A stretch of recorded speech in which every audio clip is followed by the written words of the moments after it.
तो मित्रों, आज हम पतंजलि सूत्र के समाधिपाद के सूत्रा नंबर 1 के बारे में कुछ एक्सप्लेनेशन करेंगे, जो इस प्रकार है। तो सूत्रा नंबर 1 है अथ योग अनुशासनम। अथ योग अनुशासनम में यहाँ पे 4 शब्द है। सब कुछ क्रम में है, सब कुछ प्रासंगिक है। तो पहला शब्द है अथ, दूसरा शब्द है योग, तीसरा शब्द है अनु, चौथा शब्द है शासनम। तो अब हम 1 बाय 1 एक एक शब्द की व्याख्या करने की कोशिश करूंगा। हालांकि पूर्णतः व्याख्या करना संभव नहीं है, लेकिन इसका प्रयास हम करेंगे कि कुछ न कुछ आप समझ सकें। तो पहला शब्द है अब। अब का मतलब क्या है? अब क्यों आया है? पतंजलि ने अब शब्द क्यों यूज किया है?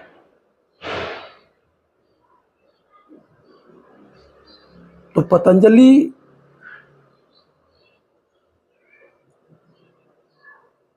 एक आध्यात्मिक जगत के योग वैज्ञानिक हैं, जो पूर्णतः स्पिरिचुअल साइंटिफिक ढंग से व्याख्या करने की कोशिश किया है, सूत्र में पिरोने की कोशिश किया है, जिससे यह समस्त मनुष्य को यह बात समझ में आ जानी चाहिए कि तुम हो कौन। तो अब शब्द क्यों है? तो अब का इंडिकेट क्यों है? पतंजलि अब शब्द का इंडिकेट कर रहे हैं कि अब माने नाउ। इसके पहले जो हुआ आपके जीवन में, जो आशा थी, जो इच्छाएं थी, जो मूर्ताएं थी, जो आप सफरिंग कर रहे थे, यह बात आपको समझ में आ चुकी हो कि आशा पूर्ति नहीं हो रहा है। सप्रेशन, डिप्रेशन, एंगर, एंजाइटी, तमाम तरह की मानसिक बीमारियों से ग्रस्त हैं, हम सफरिंग कर रहे हैं। तो ऐसा क्यों सफरिंग कर रहे हैं? तो इस पे चिंतन करने के लिए, इस बात को समझने के लिए अब हम डिसाइड करते हैं कि अब बहुत हुआ। दुखों का निवारण ऐसे संभव, भोग से संभव नहीं है। तो उसके लिए क्या करना चाहिए? तो पतंजलि ने अब शब्द का प्रयोग किया, कहा कि अब उन साधकों के लिए जिनके समक्ष यह प्रश्न उठता है कि दुख क्यों है, तो दुख का कारण होगा। तो दुख का कारण क्या है? अनअवेयरनेस, होश का न होना। तो अब पहले बहुत कुछ हुआ, अब हम शुरू करते हैं, योग के सरल में जाते हैं। तो योग के सरल में कैसे जाएं? पता नहीं है। योग क्या है? पता नहीं है। तो अब का मतलब ये हुआ कि अब हम शुरू करते हैं, कुछ करते हैं, कुछ विधि अपनाते हैं कि हम कौन है, इसको जानने के लिए। तो अब मीन्स यह है। दूसरा है योग। योग क्या है? तो पतंजलि सूत्रा नंबर 2 में खुद कह रहे हैं, दूसरा का बात अभी हम नहीं कर रहे हैं, खुद कह रहे हैं योग क्या है? योगश्चित्त वृत्ति निरोधा। योग है चित्त के वृत्तियों का निरोध हो जाना। मंस अमन की स्थिति, नो माइंड की स्थिति। नो माइंड मीन्स इसका मतलब यह नहीं कि माइंड डिसअपियर हो जाएगा परमानेंट, ऐसा नहीं है। मन जो चित्त की वृत्तियां हैं वो रहेगी, जब तक शरीर रहेगा वो वृत्तियां रहेंगी। बस वो वृत्तियों में जो वासनाओं के कारण वृत्ति आती है, जो इच्छाओं के कारण वृत्ति आती है, उस वृत्तियों का रोस्टिंग हो जाता है। वह वृत्ति होश से पूर्णतः समाप्त हो जाता है। हम यह भी नहीं कह सकते कि पूर्णतः समाप्त हो जाता है। जो बेकार की बातें हैं, जो क्रेजीपन की स्थिति है, जो मूर्तापूर्ण स्थिति है, उस तरह की वृत्तियों का आना रुक जाता है और वो वृत्तियां फिर आपको परेशान नहीं करती। मतलब वो वृत्तियां फिर एग्जिस्टेंशियल मेमोरी से आती है, साइकोलॉजिकल मेमोरी से नहीं आती है। तो योग का मतलब है चित्त के वृत्तियों का निरोध हो जाना। इसी समाधि पाद के लास्ट सूत्रा में पतंजलि बोलते हैं, तस्यापि निरोधे सर्व निरोधे निर्बीज समाधि। वो सीडलेस स्टेट है। तो योग है चित्त के वृत्तियों का निरोध हो जाना। फिर किसी ने ठीक ही कहा है, बहुत अच्छा। तो जो पतंजलि का सूत्र है वह प्रकृति के और पुरुष के बीच में डी अटैचमेंट का हो जाना। डी अटैचमेंट मीन्स वहां अटैचमेंट नहीं रहता, मोह नहीं रहता।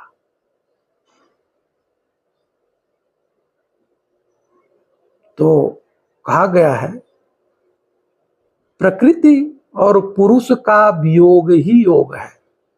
कितना सुंदर परिभाषा है। प्रकृति और पुरुष का वियोग ही योग है। मतलब पुरुष समझ जाता है कि अटैचमेंट ठीक नहीं है, सफरिंग ठीक नहीं है।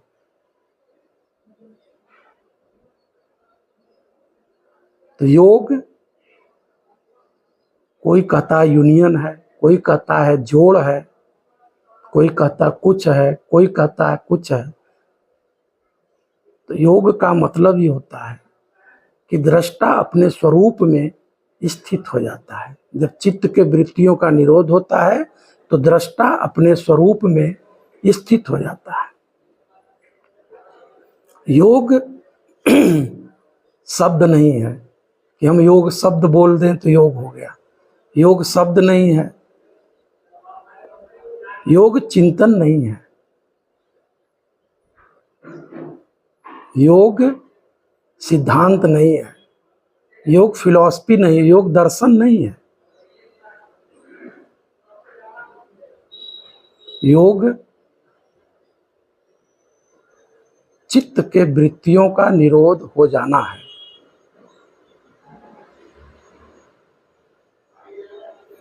फिर तीसरा शब्द है अनु। अनु का क्या मतलब होता है?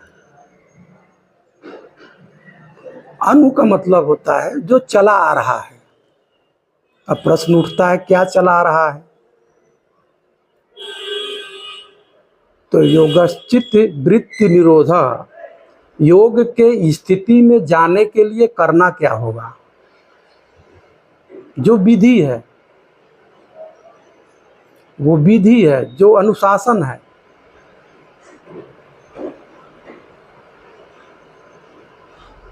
अब वो चला आ रहा है, वो कहाँ से चला आ रहा है? तो महापुरुषों ने किसी भी धर्म में, तथाकथित धर्म में हम कह सकते हैं, जो महापुरुषों के अनुभव है वहाँ पे लिखा गया है, बोला गया है।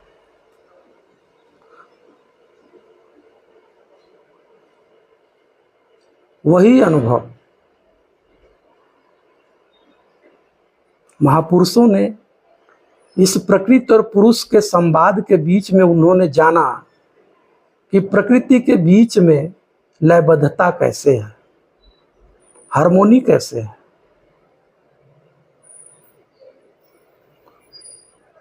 कैसे हम डिसिप्लिन हों, कैसे अपने ऊर्जा को एक दिशा दें। तो उस बात को अब एग्जैक्टली नहीं कहा जा सकता कि ये कब से शुरू हुआ है, किस धर्म में पहले शुरू हुआ है, ये बहस का विषय नहीं है। महापुरुषों ने, योगियों ने, ऋषियों ने, बुद्धों ने बोला है, बताया है। तो एक ने दूसरे से कहा, दूसरे ने तीसरे से कहा, तीसरे ने चौथे से कहा। तो इस तरह की परंपरा चली आ रही है।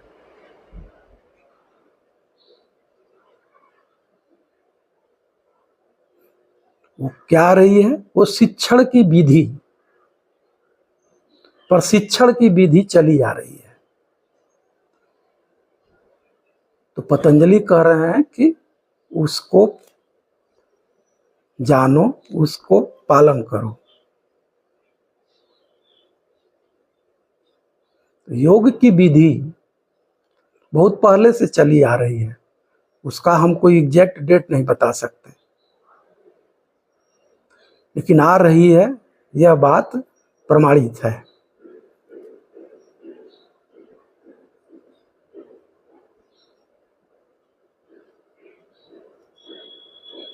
तो चौथा है शासनम, शासन। शासन का मतलब राजतंत्र, लोकतंत्र, पारिवारिक नियम, ये सब है। लेकिन पतंजलि का इससे कोई लेना देना बहुत नहीं है। पतंजलि का है मन और शरीर को कैसे अनुशासित किया जाए, मन का और शरीर का प्यूरिफिकेशन कैसे किया जाए, शोधन कैसे किया जाए, ऊर्जा को दिशा कैसे दिया जाए, मैं कौन हूं, सत्य का साक्षात्कार कैसे किया जाए, इन सब बातों का इसमें चर्चा है। तो इसका चर्चा कहाँ है? तो आप देखेंगे कि जो मुझे समझ में आया है यह बात कि ये दो सूत्र हैं इसमें। एक तो सूत्र यह है कि अभ्यास और वैराग्य, दूसरा है तपस्वाध्याय ईश्वर प्राणिधानी क्रिया योग। फिर तीसरी बात है उसमें आती है यम नियम आसन प्राणायाम प्रत्याहार धारणा ध्यान समाधि। यह योग नहीं है, इसमें यह बात की गई है कि कैसे आप अपने ऊर्जा का, अपने होश का एक दिशा देंगे स्वयं से साक्षात्कार के लिए, डिस्कवर योर सेल्फ, अपने को जानने के लिए, अपने को समझने के लिए, अपने जीवन को ट्रांसफॉर्म करने के लिए, रूपांतरण करने के लिए। अनुशासन में सब कुछ बोला गया है, लिखा गया है, उसको पढ़ना पड़ेगा, उसको प्रैक्टिस करना पड़ेगा, उसका एक्सपीरियंस करना पड़ेगा। प्रति क्षण इसका आप सदुपयोग करेंगे अपने जीवन में तो अंदर से फिर डिसिप्लिन पैदा होगा। यम नियम आसन प्राणायाम प्रत्याहार धारणा ध्यान समाधि अंदर से बाहर आएगा। एक दिन आएगा जब सब कुछ अंदर से बाहर की ओर होगा।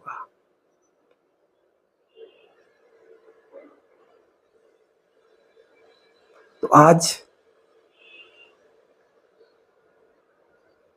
जो हो सका मैं इसके बारे में बोला हूं। इसको पूर्णतः तो व्याख्या नहीं कर सकते यूट्यूब चैनल पे, बट हाँ कुछ आप समझिए, और कुछ इस दिशा में अगर आपको लगता है कि जीवन में दुख है, सफरिंग है, तो आप शुरू करिए कुछ। तो पहला सूत्र अब हम यही विराम देते हैं, फिर आगे के सूत्रों में उसकी व्याख्या हम करेंगे।